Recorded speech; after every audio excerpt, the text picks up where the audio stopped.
আমরা ধন্য, আমরা অনন্য, আমরা গর্বিত, আমরা আনন্দিত, আমরা পুলকিত, আমরা উদ্বেলিত। নবী করিম সাল্লাল্লাহু আলাইহি ওয়াসাল্লামের মতো একজন নবী আল্লাহ পাক আমাদেরকে উপহার দিয়েছেন।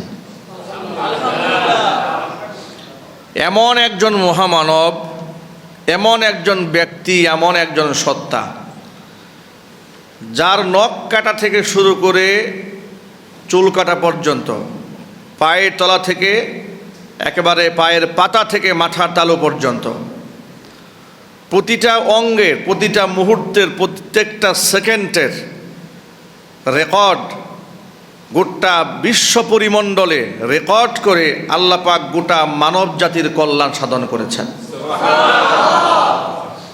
পৃথিবীর এখনো কোনো মহামানব নাই